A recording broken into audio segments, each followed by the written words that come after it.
Hi, I'm Miraj and you are watching Tech It Out. Now, all eyes this week were on the Mobile World Congress that was held in Barcelona. The biggest mobile tech fair in the world showcased gadgets and companies from all over the world. And as you'd expect, AI was everywhere. Now, apparently the entire industry is being reconstructed around artificial intelligence. From there, we'll go and check out these drones that are being used in China to maintain and inspect power lines, to an Australian company that's using a gun to bring down drones. From a mobile phone with a robotic arm to another with a wafer-thin screen, a desktop AI companion, and even a dumb phone with no apps but an AI assistant, there was so much to see at the Mobile World Congress. Here were the showstoppers. Have a look. The world's biggest mobile tech gathering, Mobile World Congress, has just wrapped up in Barcelona. The tech gathering offered a clear glimpse of what connected life will look like next. But this year's show also unfolded against global disruption, with travel chaos linked to the conflict involving US, Israel and Iran. But the event wasn't just a product parade. It was a snapshot of how fast the industry is rebuilding itself around artificial intelligence. This year, the showcases ranged from AI-powered smartphones and wearables to robotics, network intelligence and AI-driven digital services, with around 3,000 exhibitors unveiling concept devices and AI-first platforms. Here's a look at the tech that really stood out on the show floor. A phone with a built-in robot arm has been unveiled at the show in Barcelona. From the outside, it looks like a normal handset, but the robot arm moves on gesturing it. Chinese tech company Honor is pitching it as an AI companion that can show emotion and shoot your video. Trigger it with a hand gesture and a tiny robot arm pops out of the top. Ask what it thinks of your clothes and it has an opinion. Yeah, I do.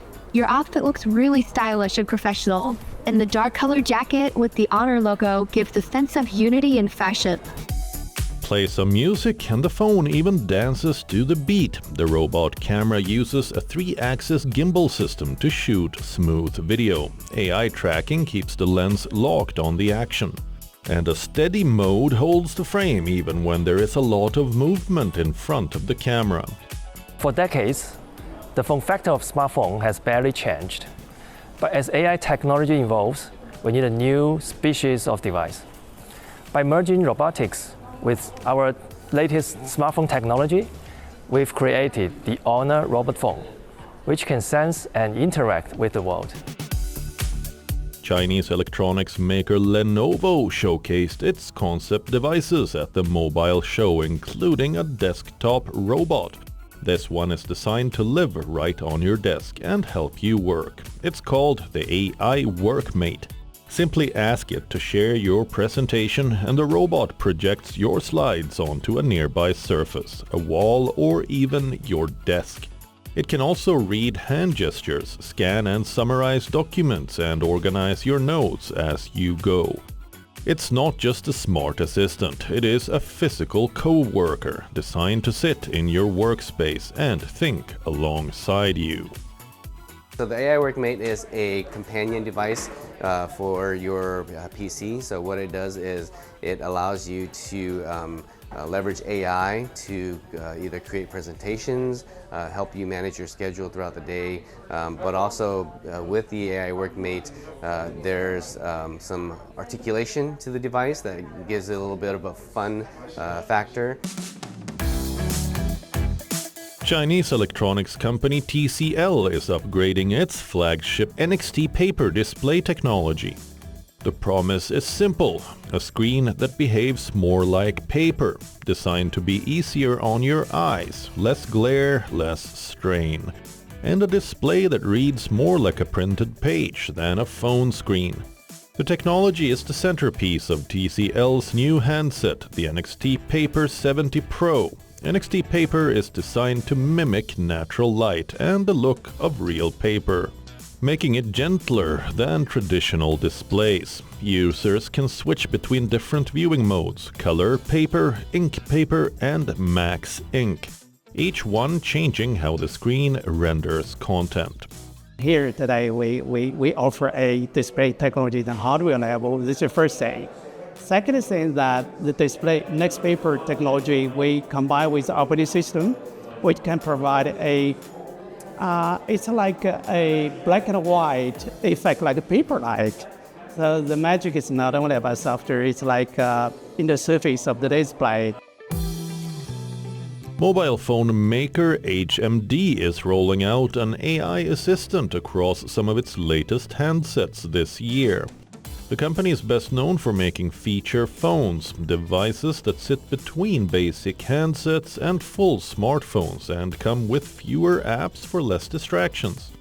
For the first time, HMD is building feature phones with an onboard AI assistant. The focus is not big promises. What's the weather going to be like in Barcelona today? There will be intermittent clouds with a high of 16 degrees and a low of 7 degrees in Barcelona today. The tech is designed to execute small and practical tasks like making calls, setting alarms, turning on the torch, and answering simple questions, all triggered with a few short voice commands. I think the AI functionality will help users even be more delighted with using feature phones. We know that our feature phones are legendary for being simple to use, but there's always things such as setting an alarm clock, which might have a few layers of menus that you might want to kind of not do, especially if you're an older person. Why did the smartphone go to school? Because it wanted to improve its aptitude. Given the rapid evolution in drone technology and their pervasiveness in modern battlefields, it's no surprise that counter-drone technology is fast catching up. Now, there's an Australian company, they've just unveiled a drone gun. No, it doesn't blow it out of the sky. It fires radio waves and forces the drone to land to the ground. The only question is, can they be reused? Have a look.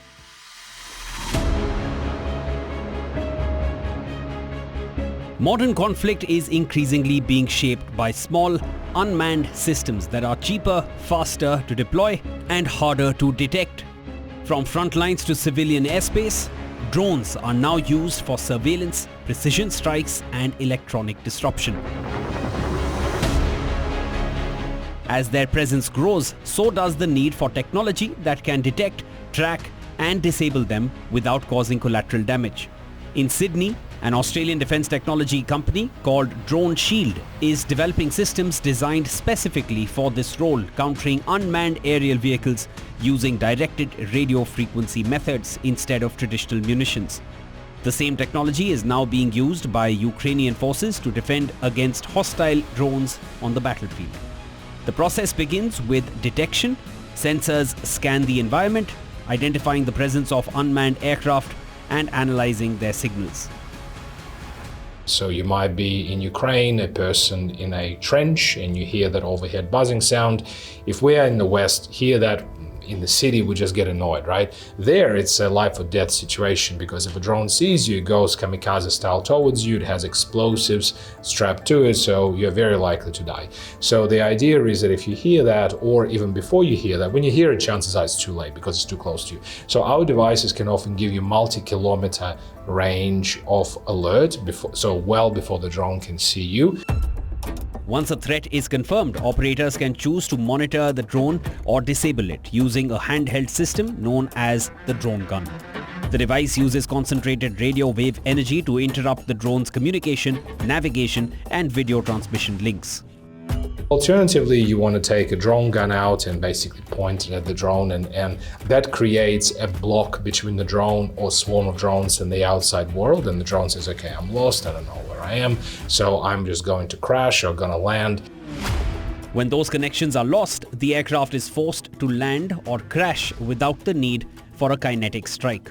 The approach is designed to work against multiple targets simultaneously and to reduce risk in urban or sensitive areas. The handheld drone gun is designed for situations where a quick response is needed.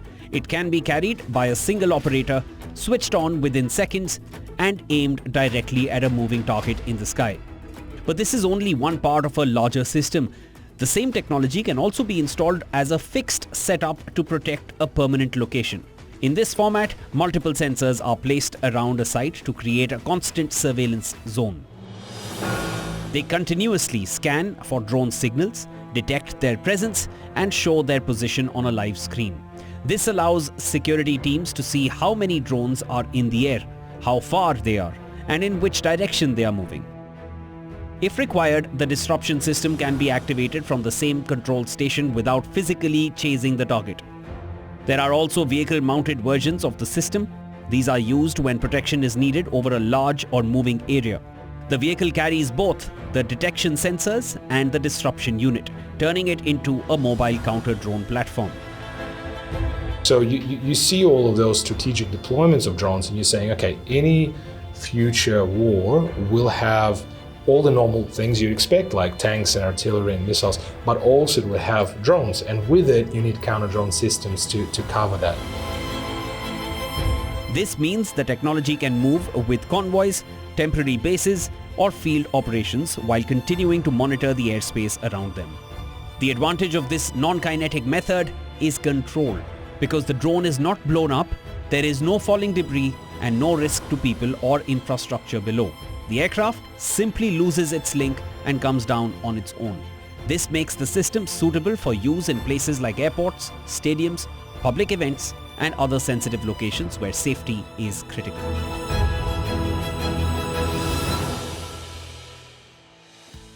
In the frigid mountains in China's Anhui province, the power grid's biggest enemy is nature. Power lines get iced, getting to them can be a challenge. To counter that, China has released an autonomous army of robots and drones. Now these drones fly autonomously, check the lines, map out the bits that need de-icing, come down, give that data, and workers deploy these robots that climb these lines and de-ice them. It's straight out of the future. Have a look.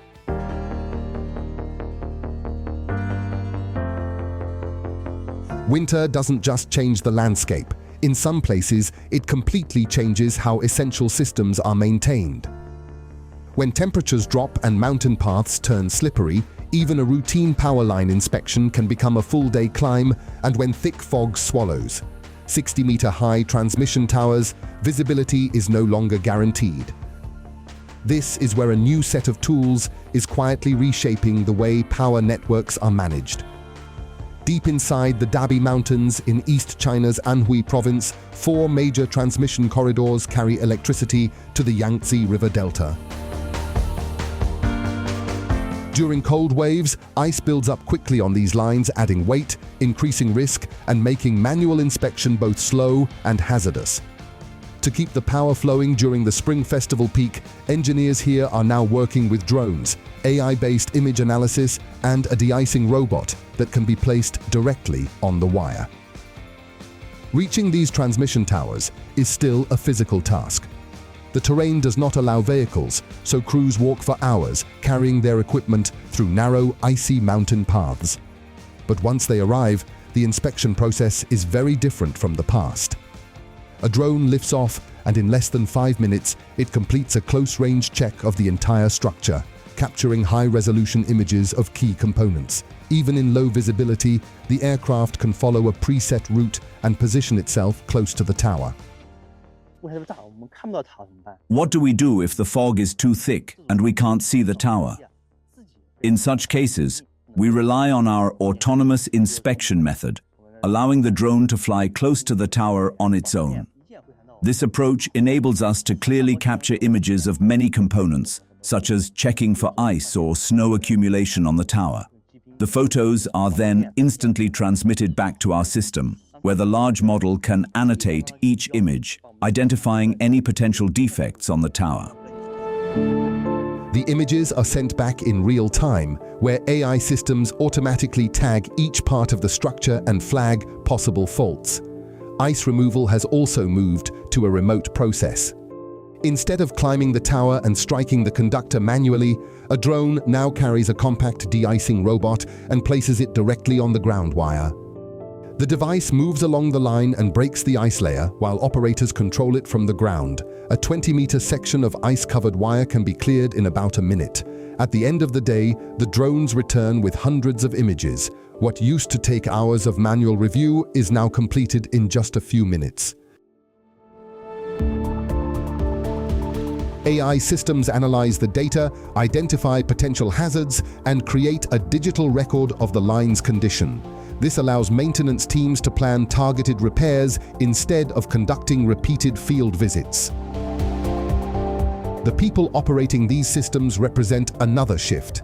With an average age of under 30, many of them are trained both in power line construction and in drone operations, image processing, and intelligent grid management. Now, this is a story that I am clearly prejudiced about. One of the most profound, one of the oldest expressions of human creativity is under siege by AI. Music. Now, you guys might have heard about this story about how this country song in the US made it to the top of the charts, and it was an AI-generated song. Now, I'm all for AI tools being used to speeden up the process or make things easier, but to make music, do we need AI to do that? Someone once said that the existence of music is the surest proof we have of the existence of God. From the beginning of our history, music has always been part of a profoundly human experience. Over the last couple of centuries, every shift in technology has changed how songs are produced, distributed, and consumed, from vinyl records to MP3s to a slew of formats for digital streaming. But it's always been composed by human beings. Inside an office near Harvard Square, a different kind of recording session is underway. There are no instruments being played or recorded, no vocalist inside a sound booth, yet an Afrobeat track is coming together. The flute is refined, the percussion is adjusted, and the structure of the song is reshaped within seconds. This track is being generated by artificial intelligence. The platform is called Suno. Launched in 2022, the AI music company has grown rapidly. It now claims to have 100 million users around the world. Its premise is simple but transformative. It took a little while to make Suno. The truth is we actually thought we would start a different company because we thought it would be too hard to make good music. And a few months after we started, we had some breakthroughs and we realized it wasn't too hard, and we very quickly tried to put out a very crude version of a music making machine. Users describe a song in text, upload a short melody, hum a tune, or even submit a voicemail. Within moments, the system generates a complete track, lyrics, vocals, and instrumentation. Now, electronic music has been created on laptops for a while now. Ultimately, the machine needs to understand how everybody describes music, and it kind of learns to map those descriptions onto how to make new songs. But more orchestrated compositions always required a studio, sessions, musicians, and production teams. To reproduce that has been the biggest challenge. Unlike text, which is neatly divided into words, audio is continuous and often unstructured. For AI systems to understand music, engineers first had to break massive sound files into smaller components that machine learning models could process and reconstruct. That breakthrough unlocked the platform's rapid evolution. Early versions were rough, but user enthusiasm signaled demand. As generative AI tools accelerated in the early 2020s, music creation became the next frontier. Today, platforms like Suno can map descriptions given by humans and translate them into new songs. For many users, this is the first time that they are creating music.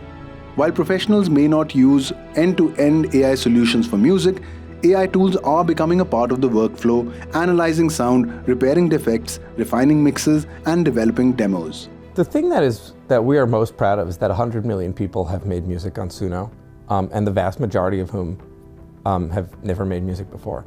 And this is what's so amazing, and this is ultimately what centers music in people's lives much more than, say, only building a professional tool chain. The rise of AI-generated music has hardly been frictionless. Major record labels filed copyright infringement lawsuits, arguing that much like they did with publishers, AI systems were using copyrighted music without permission for training. The legal battle also highlighted a broader tension: technology advancing faster than regulation. Recently, Suno reached a settlement with Warner Music Group, signaling a shift towards licensed AI music and potential collaboration. Concerns, however, remain. Independent musicians argue that generative AI systems are built on their intellectual property, raising questions about transparency, consent, and compensation. Musicians also point to long-standing structural imbalances in the music industry, where major players negotiate deals that smaller artists cannot. In 1984, musicians lost the right to collectively bargain. That means that we can't strike like SAG and what Hollywood has done during the writer's strike. It also means that we don't have the right to collectively bargain. So when streaming happened, Spotify and the three major labels could talk to each other and make deals that left independent artists out of it. And that is happening again in the AI moment, where we see the major labels striking licensing deals with AI companies. AI use in music is only going to go up. It's being used to experiment with ideas, accelerate production timelines, and even create entirely new melodies. On the positive front, what once required a team can now be executed by one individual. The implications are profound. For those who use AI tools to hone their craft, it signals empowerment. If today we are able to make a song and we are able to imagine like what Kishore Kumar would be able to add in it, and we have the technology to replicate it, I find it very cool personally, and I'm a fan of this new technology because it just opens a new gate for all the creative things that you could do with it. Recently, an AI-generated song topped the country charts in the United States. It was a moment of reckoning. Following the buzz that it generated, there's been quite a backlash. A number of music streaming platforms have announced that they have entirely banned AI-generated music. Others have embraced it. But more than that, the question that comes up: can artificial intelligence generate music that touches the very core of human existence and shared experiences?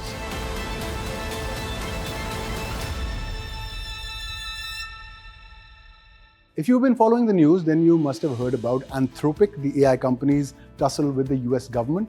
Now, the government has classified it as a supply chain risk after Anthropic refused to give the government unfettered use of its AI technology for surveillance or for, driving autonomous weapons.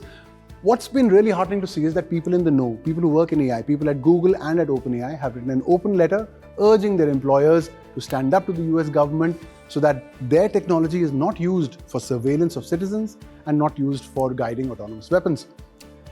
The letter that they've written, it's titled, "We Shall Not Be Divided." That's the thought I'll leave you with. That's all the time we have for you in this episode of Check It Out. Keep watching WION, like us on social media, and have a great weekend.